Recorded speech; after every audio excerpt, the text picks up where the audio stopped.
Hola a todos, yo soy Eduardo, hoy es 1 de enero de 2017, es el capítulo 6 del podcast y como ya dijimos que este año íbamos a hablar más de CPD, de infraestructura y de cloud, qué mejor forma de empezar el año que grabando desde el propio CPD. Así que aquí tenéis de fondo los servidores bufando y bueno, vamos a ir empezando.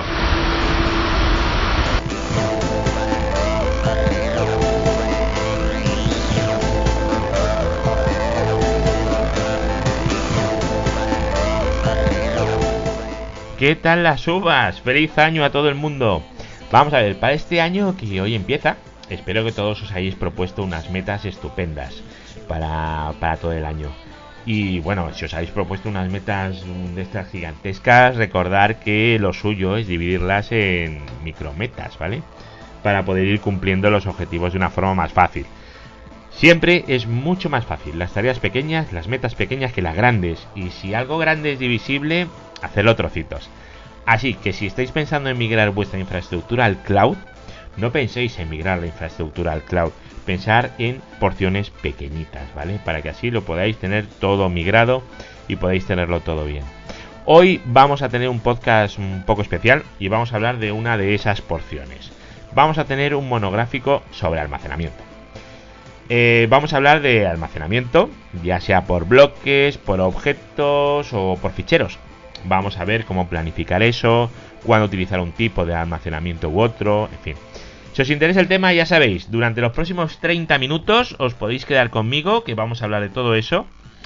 Así que bueno, sin más dilación, vamos a ir con el capítulo de hoy.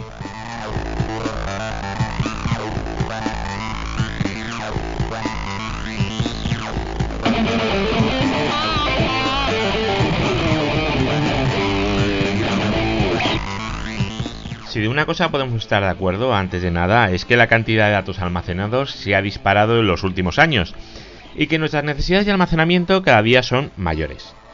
Y el crecimiento realmente, si os fijáis, en los últimos años ha sido enorme, casi exponencial, ¿eh? Por otro lado, y por suerte, el coste del almacenamiento ha bajado, el de los discos duros, ¿vale? Aunque no tanto la capacidad para generar información, que ha subido, como acabamos de decir.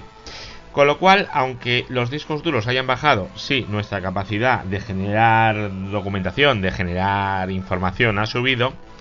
Al final lo que significa es que el coste de almacenamiento para las empresas pues ha subido. Pero ojo, no el coste entendido como dinero, que también, sino en complejidad. A más datos, más complejidad de gestión. Y el almacenamiento para las empresas, pues bueno, se ha llegado a convertir en un problema, puede ser un problema, claro que sí. Y muchas empresas optan por externalizar esta parte de su infraestructura. Porque no es solo el coste de los discos duros y el coste de las cabinas, sino es la gestión, el mantenimiento, etcétera. A ver, solo tenemos que pensar en los usuarios finales, ¿vale? Uno como vosotros o como yo mismo. Que los últimos años pues hemos empezado a utilizar servicios de almacenamiento externos como Dropbox o Google Drive o algo parecido. Pero una empresa obviamente no puede permitirse sacar los datos fuera de España ni se puede permitir tener toda su información por ahí descontrolada, por ahí regada en sitios a los que se accede a internet sin ningún tipo de seguridad. Más allá de lo que es un usuario y una contraseña. Es de loco realmente hacer eso con los datos de la empresa. Y no creo que las empresas lo estén haciendo. Realmente no lo están haciendo, ¿vale? Una empresa, a diferencia de un usuario, ya hemos dicho, no puede tener sus datos desperdigados por ahí. Necesita una solución más controlada y segura, ¿vale? Entonces, pues pueden optar o bien por un almacenamiento en las propias instalaciones, es decir, una cabina local. Pero bueno, eso tiene el problema de la gestión de la cabina, además del precio de la cabina. Otra opción sería llevarnos esa cabina a un CPD a través de una conexión MPLS o VPLS, ¿vale? Y que ahí nos gestionen la cabina. Ahí el precio, pues obviamente también se incrementa porque esas conexiones son caras. Luego, si la cabina es nuestra, pues también hay que pagarla igualmente, y si no, estaríamos alquilando una cabina entera, que es bastante caro también. Y luego tenemos una solución intermedia, en el momento en el que la primera opción se ha ido de precio y la tercera pues también. La otra opción consiste en disponer de una cabina compartida, una LUN, un almacenamiento al que nosotros vamos a acceder vía una VPN a través de internet, que solo servicio lo podemos dar a través de un router, de un pequeño dispositivo colocado en nuestra oficina y que nos dé acceso. ¿El coste de este dispositivo? Pues bueno, 200, 400, si es una empresa muy grande unos 1000, pero si es una empresa muy grande tienes una VPLS, no tienes esto. Y luego simplemente el coste de los megas en el CPD. De esa forma lo vamos a tener todo en un direccionamiento privado, en nuestra oficina realmente, aunque esté remoto, a través de una VPN. No estaremos expuestos a tener nuestros datos públicos, como podría ser en un Dropbox, ¿vale?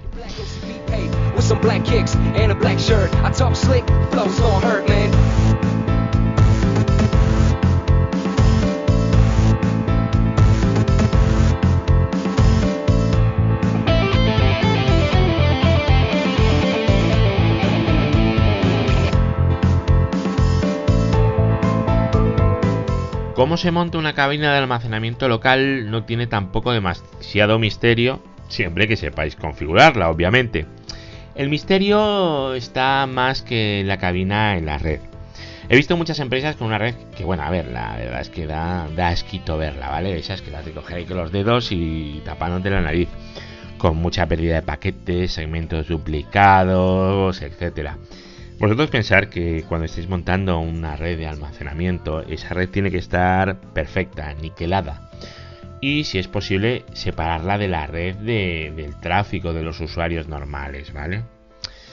La red LAN de una empresa es algo que hay que cuidar muchísimo, ya sea una empresa grande o pequeña. Las grandes normalmente disponen de mejor equipamiento y mejor cableado, no porque sean grandes, sino porque tienen más dinero, ¿vale? Pero hay muchas empresas pequeñas que todavía utilizan cable categoría 3. Por favor, si sois de los que vivís en una empresa de esas, de los que aún tenéis ese tipo de cableado, tirarlo. Ese cable no vale para nada. Hay que cambiarlo, es una inversión, sí, vale caro, sí, pero el desgaste de productividad y de vuestros empleados es muchísimo más caro, os va a costar mucho más dinero que cambiar el cableado. Luego, esos switches que hay por ahí del Pleistoceno, no sé cómo definirlos, si podéis tirarlos, y si usáis switches de 24, de 48 puertos, o sea, switches normales, poneros Ciscos, unos 2960, que no hace falta que sean nuevos, podéis comprarlos reacondicionados. Son muy buenos equipos y os van a durar muchísimos años sin problemas, y no vais a tener los problemas de las redes en mal estado, el almacenamiento que no funciona. Bueno, es que la red y el almacenamiento es como una única entidad. Tenéis que tener una muy buena red si queréis tener un almacenamiento local, pero muy buena, y esto la gente no lo suele tener muy en cuenta. O sea, no vale con comprar una cabina. La cabina necesita una red muy buena. Bueno, si necesitáis equipos más grandes que switches de estos de 24 o de 48 boca, los 2960 de Cisco, pues me imagino que es que ya tenéis a alguien que os lleva la red. Si no, nos llamáis. Vale, en cuanto a una cabina local, también es importante que sepáis qué tipo de configuración vais a requerir. Podéis utilizar una cabina con unas conexiones y SCSI, que lo conectáis a un servidor, tampoco, que bueno, también tiene su dificultad, ¿vale? Y ya podéis liaros la manta a la cabeza y empezar a poner Fiber Channel con switches de fibra aparte, una red independiente, con gateways. A ver, es un tema muy complicado, y si no tiene una justificación muy justificada y tenéis un tamaño, una entidad ya, no tiene mucho sentido que pongáis una red con Fiber Channel a día de hoy. Hace unos años sí, ¿vale? Porque las conexiones Ethernet eran una porquería y Fiber Channel estaba infinitamente mejor.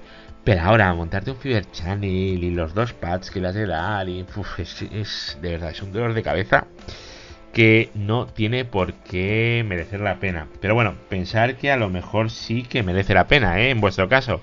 Cada caso es un mundo, con lo cual nunca os toméis algo como una versión, como una verdad absoluta.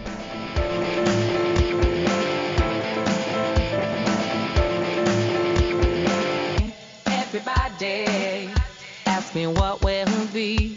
Everybody wants to know from me.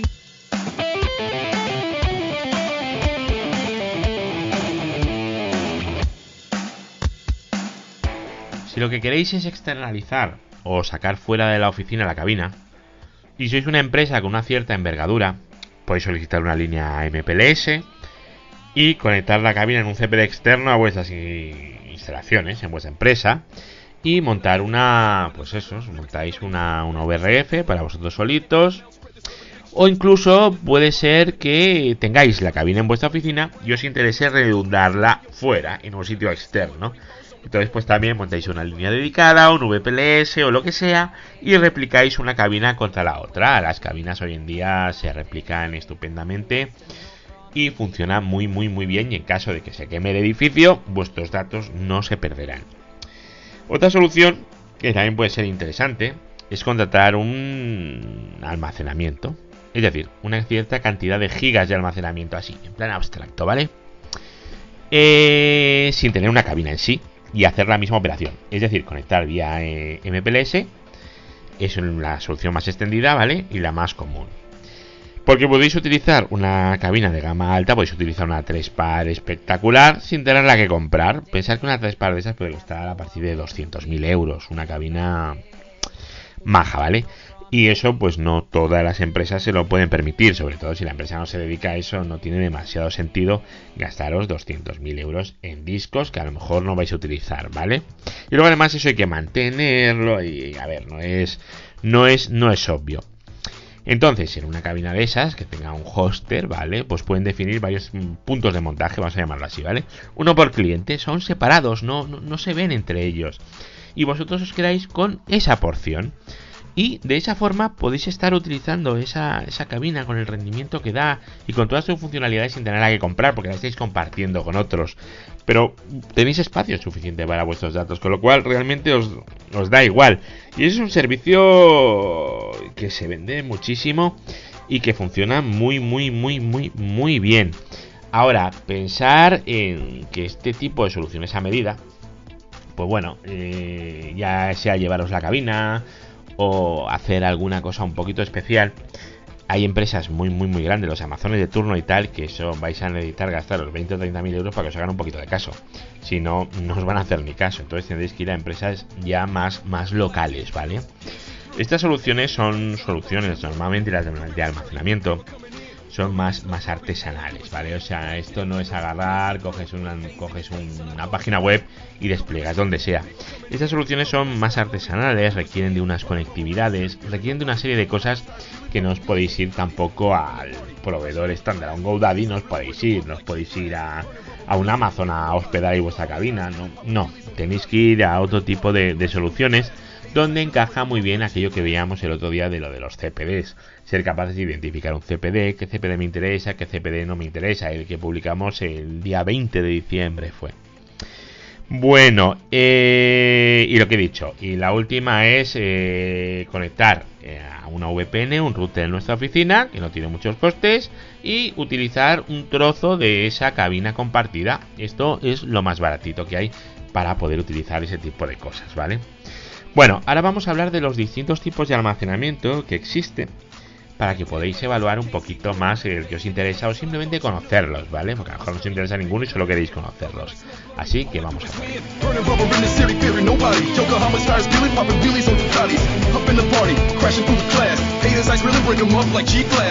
Hands up, honeys all around. In your territory, yes, I'm in your town. Champion scored, dirty balls on the floor. From zero to whatever, me broke never. Rap world soldier, and you can never ever get on my level. Last time, son, I told ya. Might be this money, might be the slang, might be the way I drop that flow on this thing.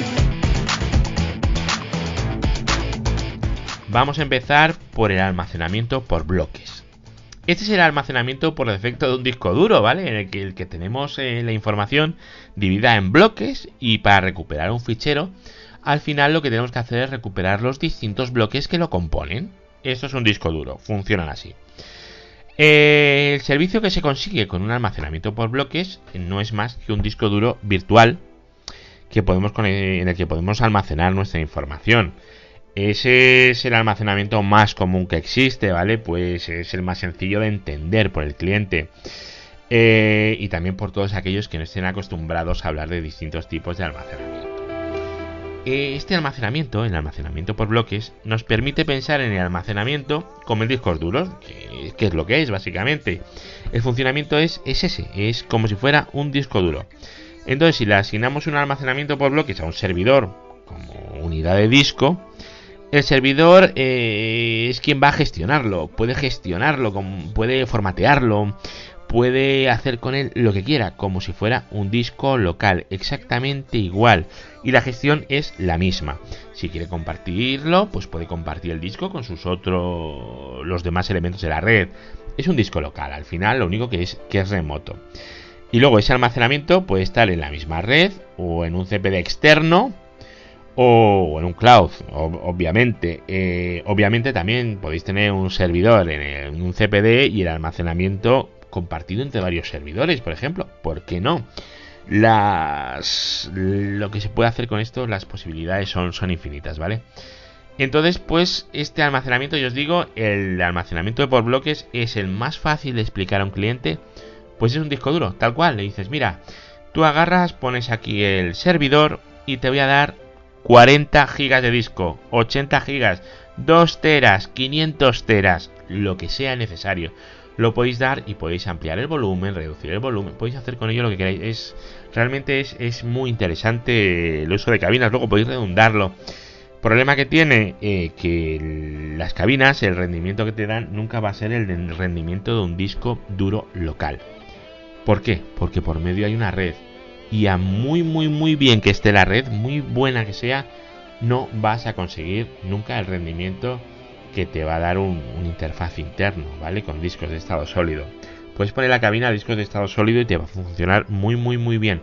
Pero nunca como un disco local. Eso tenerlo en cuenta. Lo que pasa es que, claro, tiene una flexibilidad que no tiene lo otro. Imaginar, por ejemplo, el caso que tenemos dos hipervisores con dos VMwares y tenemos una cabina en el medio y tenemos los discos compartidos. Podemos mover máquinas entre hipervisores sin corte, podemos hacer un montón de cosas. El almacenamiento, ya os digo, es muy interesante tenerlo y para este tipo de cosas. Y bueno, y que sepáis que esto en CPDs es una solución muy extendida. Ahora, si lo que queréis es un servicio básico, a lo mejor no necesitáis un almacenamiento, ¿vale? Todo eso tenéis que tenerlo en cuenta también.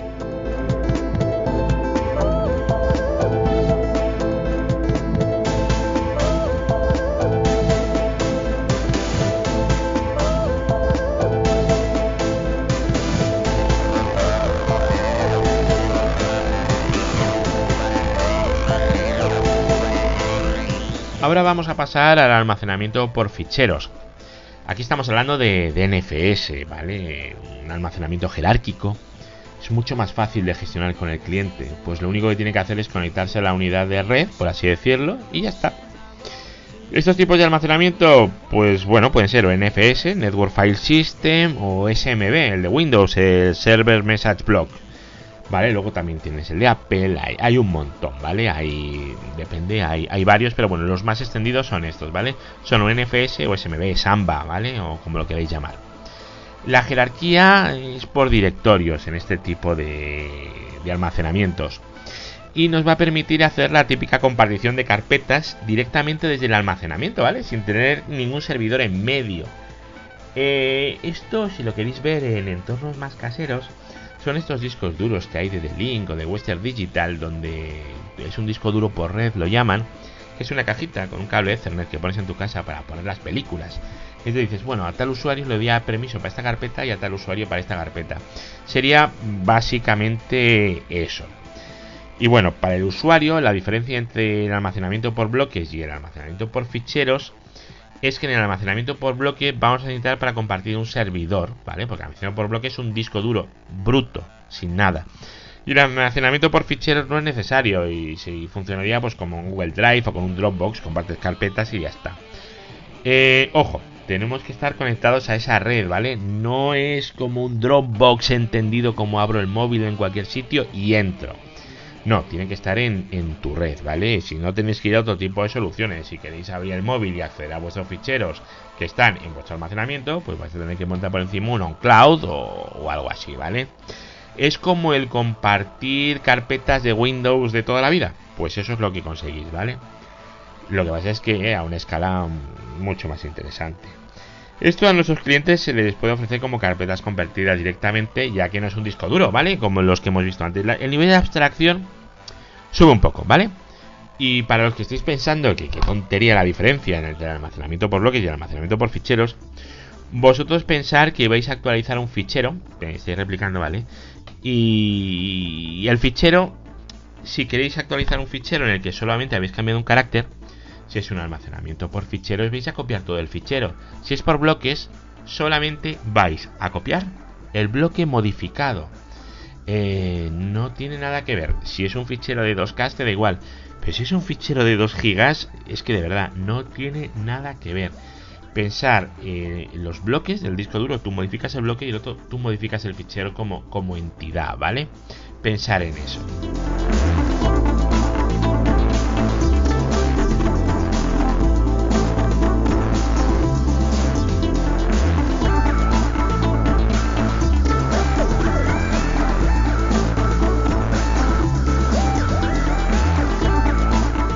Y ahora pues nos vamos a pasar directamente al almacenamiento de objetos, que es un almacenamiento que, como dice su nombre, crea objetos, ¿vale? Y sus respectivos metadatos, ¿vale? Que son los que se gestionan con ese objeto. A ver, vamos a verlo con un objeto con un ejemplo, para que sea mucho más sencillo. Vamos a imaginar que somos un periódico, una revista o algo parecido, ¿vale? Y tenemos un almacén de fotos. ¿Vosotros os imagináis cuántas fotos tiene que tener almacenadas un periódico como El Mundo, El País o uno similar? Mogollón, ¿verdad? Pues si están todas almacenadas en un disco duro simplemente con el nombre, si necesitas una foto de Putin cazando osos, pues no lo vas a encontrar, a no ser que esté justo en el título. Entonces, ¿qué vas a necesitar? Vas a necesitar un almacenamiento por objetos, un almacenamiento de objetos. Entonces tú tienes la foto, en este caso es muy fácil de entender, la foto es parte del objeto y los metadatos de ese objeto, ¿vale? ¿Qué puedes tener los metadatos? Pues el nombre de la foto, quién sale dentro, dónde ha sido tomada, la fecha de la foto, quién ha hecho la foto, si tenemos permisos para usar esa foto, todo lo que queráis. Eso es un almacenamiento por objetos, ¿vale?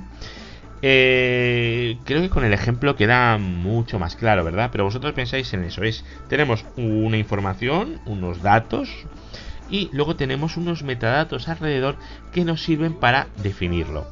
En este tipo de almacenamiento obviamente no hay ningún tipo de jerarquía, ni por directorios, ni ningún tipo de jerarquía. Están todos los objetos ahí sueltos, en el almacenamiento. Y nosotros trabajamos con esos objetos y con esos metadatos.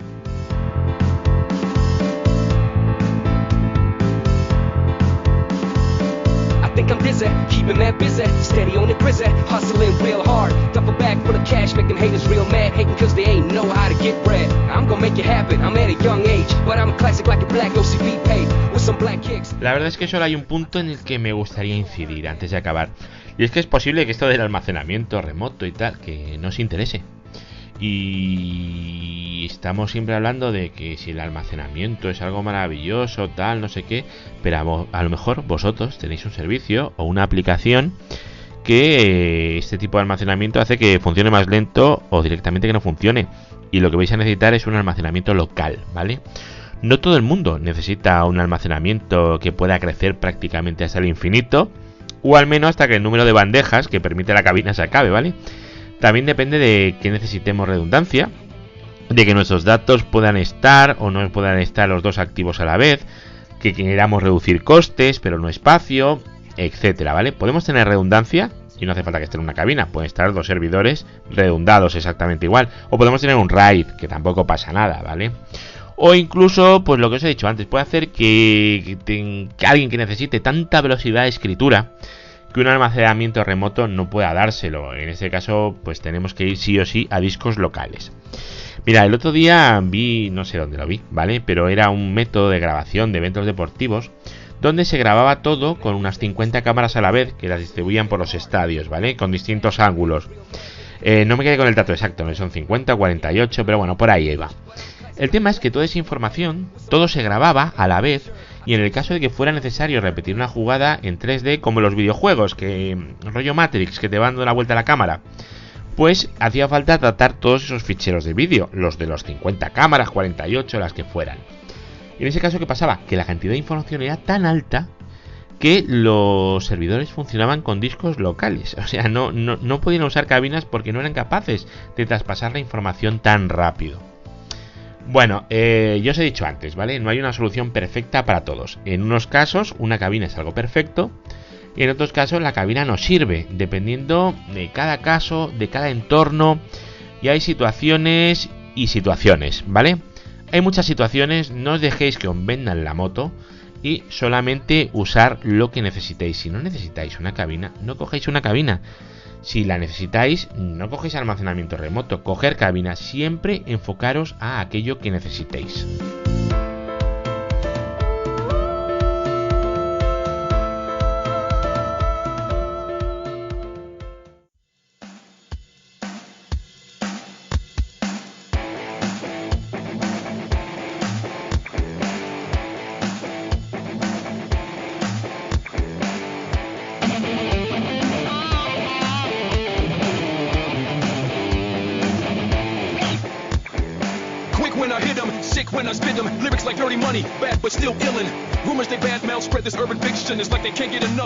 Con esto vamos a dar por terminado el capítulo de hoy, el primero del año. Espero que os haya gustado. Ya veis, hemos cambiado un poquito el enfoque. He cambiado yo solito, soy el único que lo hace, ¿vale? He cambiado un poco el enfoque para dar un enfoque un poco más técnico y más enfocado a este tipo de servicios, cloud, CPDs y bueno, quería saber también cuál es vuestra opinión, si os ha gustado, si no os ha gustado, bueno, si os gustaría que lo tratara de otra manera. Bueno, esto lo podéis dejar en los comentarios en eduardocollado.com. Luego este podcast también se distribuye por iVoox, por Spreaker, por el iTunes, por Stitcher creo que se llama, no sé, hay un montón, ¿vale? Tenéis en eduardocollado.com, tenéis varias formas de suscribiros por si os queréis suscribir de alguna manera que yo no tenga controlada. Bueno, si os ha gustado también recordad que en iTunes podéis poner estrellitas y en iVoox podéis poner un me gusta, una mano con un dedo pulgar hacia arriba.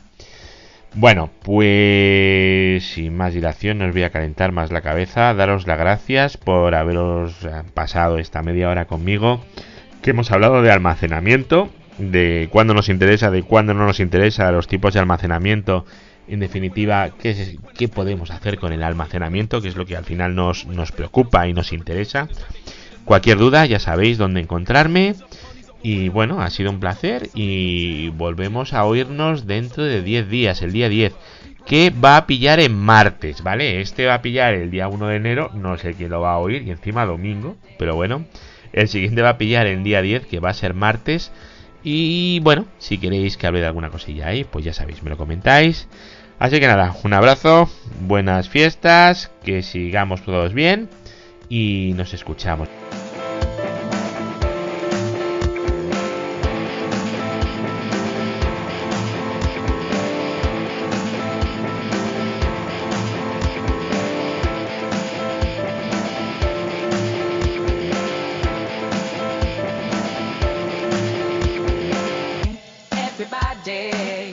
Ask me what will be. Everybody wants to know from me.